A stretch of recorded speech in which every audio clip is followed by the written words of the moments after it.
नमस्कार दोस्तों, आपका स्वागत है हमारे यूट्यूब चैनल पर। और इस समय की जो बड़ी अपडेट आई है धरना को लेकर के, धरना प्रदर्शन रद्द करने की खबर, इसके अलावा प्रस्ताव मुख्यमंत्री के पास भेजा गया शिक्षा मित्रों के संबंध में जो लेटेस्ट अपडेट है संगठन की तरफ से दी गई है वो बताएंगे आपको वीडियो के माध्यम से। पूरा वीडियो अंत तक जरूर देखिए, तभी आपको पता चलेगा।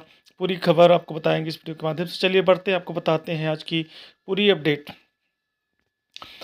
प्रदेश के समस्त शिक्षा मित्र भाइयों एवं बहनों, आप सबको अवगत कराना है कि ग्रुप पर 3 जनवरी 2022 धरने को लेकर एक पोस्ट चल रही है, जिसके संबंध में आप सबके कुछ साथियों द्वारा सुझाव मांगा गया है और बहुत के साथी उतावलेपन में अपना सुझाव धरने के पक्ष में दे भी रहे हैं। परंतु दिनांक 5 जनवरी 2022 तक किसी प्रकार का कोई धरना प्रदर्शन शिक्षा मित्र हित में प्रतीत नहीं होता है, क्योंकि प्रदेश सरकार द्वारा शिक्षा मित्रों को बुला करके एक बार वार्ता किया गया था, जिसमें अनुदेशक रसोइयों से विभाग के तमाम संविदा कर्मचारी उपस्थित रहे। रसोइयों और अनुदेशकों के मानदेय में आंशिक वृद्धि करके सरकार अपनी वाहवाही करने में लगी है। इसके अलावा कल तक जो शिक्षा मित्र साथी कह रहे थे कि सरकार द्वारा दिया जा रहा मानदेय व अन्य सुविधा अपमान होगा, पिछले 10 दिनों से वही साथी पूछ रहे हैं कि अध्यक्ष जी हमारा कुछ होगा या नहीं होगा। मैं आपको अवगत कराना चाहता हूं कि 1 जनवरी 2022 को समय लगभग 9 बजे ज्वाइंट डायरेक्टर श्रीमान गणेश जी से हमारी वार्ता हुई थी, जिसमें उनके द्वारा बताया गया कि शासन द्वारा सूचनाएं मांगी गई थी, प्रस्ताव भेजा गया है, शीघ्र ही कुछ न कुछ शिक्षा मित्रों को भी मिलने वाला है। मैं मानता हूं कि पूरे प्रदेश में शिक्षा मित्रों में घोर निराशा है। हमारे साथ सरकार ने निश्चित रूप से छलावा किया है, धोखा दिया है, किंतु 2017 से अब तक हमारे तमाम साथी शहीद हो गए, परंतु सरकार द्वारा एक भी शब्द नहीं बोला गया है। परंतु वर्तमान समय में चुनाव का बिगुल बजने को बहुत कम समय बचे हैं। ऐसी स्थिति में सरकार द्वारा जो भी घोषणा किया जाना है, अधिकांश शिक्षा मित्र उसकी प्रतीक्षा में हैं। मैं आप सबसे अनुरोध करता हूं कि यदि आपने 3 तारीख को इको गार्डन में उपस्थित होकर के कार्यक्रम करने का प्रयास किया, तो इस संपूर्ण प्रदेश का शिक्षा मित्र एक स्वर में आपको इसका दोषी मानेगा कि इन्हीं लोगों के कारण सरकार ने कुछ नहीं किया। तो ये कहना है कि बहुत ही कम समय बचे हैं, ऐसे में धरना प्रदर्शन करना कहीं से भी अच्छा नहीं है, जबकि सरकार से वार्ता भी हुई है। इसके आगे जो और जानकारी दी गई है, इसके साथ ही उन्होंने कहा कि पिछले 4 वर्षों से यह दंश मैं झेल रहा हूं और मैं उन जाबाज शिक्षावित भाइयों बहनों को धन्यवाद देता हूं जिन्होंने मेरे अनुरोध को स्वीकार किया, चाहे 2018 में जून का धरना रहा हो, चाहे मेरे आह्वान पर मंत्रियों के आवास का घेराव रहा हो, चाहे मेरे आह्वान पर शिक्षा मित्रों ने जिले पर प्रदर्शन कर ज्ञापन का काम किया हो, या 14 सितंबर, 5 अक्टूबर, 28 अक्टूबर और 30 नवंबर की रैलियों में प्रतिभाग किया हो, उन सभी का मैं दिल से आभारी हूं। परंतु मैंने वो भी देखा है, जब हमारे शिक्षा मित्र साथी अपने घरों से लखनऊ रैली के लिए रवाना हो रहे थे, तो हमारे तमाम साथी अपने घरों पर बैठकर उनको रोकने का काम कर रहे थे। बावजूद इसके कि तमाम साथियों ने सहयोग किया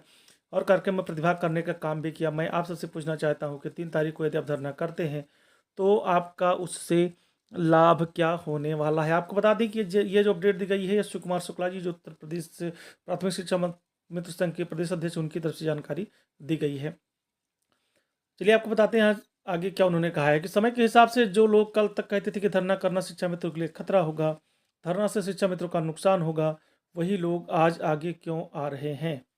आपने पूरा समय जब हमें धरना प्रदर्शन करने या आंदोलन करने का था, तो आपने पूरे प्रदेश में चिल्ला चिल्ला कर रोकने का प्रयास किया।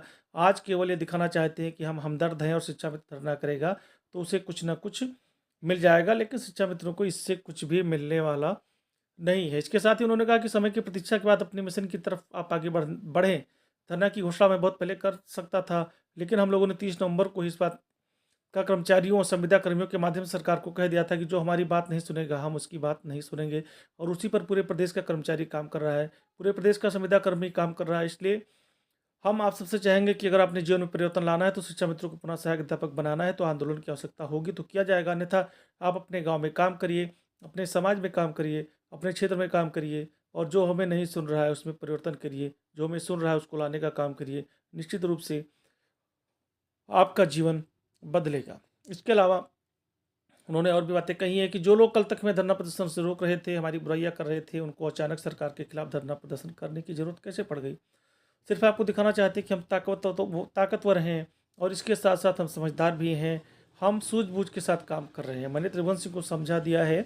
कुछ लोगों के उकसाने पर वो बोल रहे थे, अगर वो संगठन की परिधि से हट करके कोई काम करते हैं तो उनके खिलाफ संगठनात्मक कार्रवाई की जाएगी। वो शिक्षा मित्रों के प्रसजक हैं, भावुकता में कुछ भी कह सकते हैं। माननीय मंत्री जी के सामने भी वो बोले थे, आपके लिए पीएफ की लड़ाई लड़ रहे थे, लेकिन वो तमाम बातें जो संभवतः की परिधि में आती हैं उनको संभव कर पाना बहुत मुश्किल है।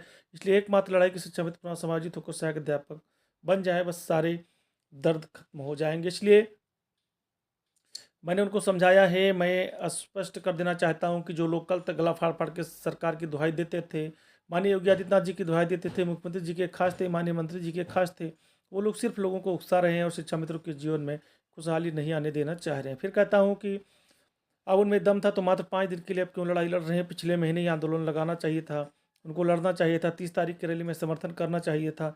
आखिर क्यों नहीं किया? तब तो लोगों को बुरा लग रहा था, घर से रोक रहे थे, आखिर धरना कब क्यों? जब चुनाव में जा रहे हैं तब संघर्ष गांव में करना है, समाज में करना है, वहाँ करें। इसलिए आप सबसे अपील है, विचार आपको करना है कि आप शांति के साथ अपने जीवन में खुशहाली लाना चाहते हैं, कि शांति का माहौल खड़ा करके सिर्फ ये दिखाना चाहते हैं कि हमें आप जो भी कर रहे हैं वो भी मत करिए, हम आपके साथ नहीं हैं। तो ये जानकारी जो दी जा रही है, ये शिव कुमार शुक्ला जी की तरफ से की जा रही है कि अब जबकि 2-4 दिन ही शेष हैं, ऐसे में धरना प्रदर्शन क्या उचित है? 2-4 दिनों में आप क्या कर लेंगे? क्योंकि 2-4 दिन में ही आचार संहिता लगने जा रही है। ऐसे में आप सरकार से कौन सी बात अपनी मनवा लेंगे? इसके साथ ही साथ कुछ बातें उनके द्वारा और कही गई हैं कि सरकार को करना कुछ नहीं है, जो करना है वो आपको पहले बताया जा चुका है और वर्तमान में वही परिस्थिति चल रही है। माननीय मुख्यमंत्री जी के स्तर पर प्रकरण लंबित है, इस उसमें निराकरण की संभावना है। इसलिए प्रदेश के सभी शिक्षा मित्र के मनोभाव को समझते हुए मेरा विचार अच्छा लगे तो आप सब शांति के साथ अपना काम करिए।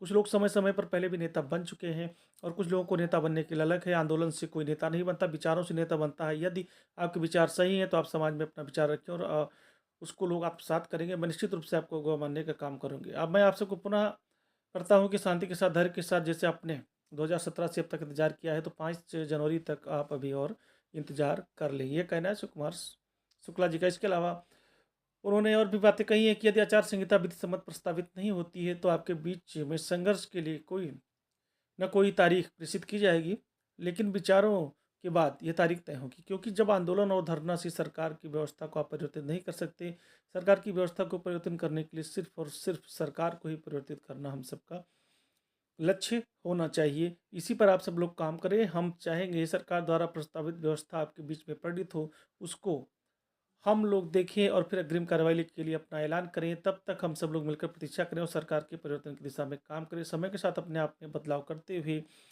सरकार के साथ मिलकर के काम करना है। अभी फिलहाल जब तक कि ऐसी कोई बात नहीं आ जाती, क्योंकि अभी सरकार के पास मामला प्रस्तावित है, माननीय मुख्यमंत्री जी के पास मामला प्रस्तावित है। ये कहना है शिव कुमार शुक्ला का, जिन्होंने ये बताया कि ये प्रस्ताव मुख्यमंत्री जी के पास विचाराधीन है, जल्द ही उस पर निर्णय लिए जाने की संभावना है। दोस्तों, इस वीडियो को ज़्यादा से ज़्यादा शेयर कीजिए, लाइक कीजिए और हमारे चैनल को सब्सक्राइब जरूर कीजिए। धन्यवाद।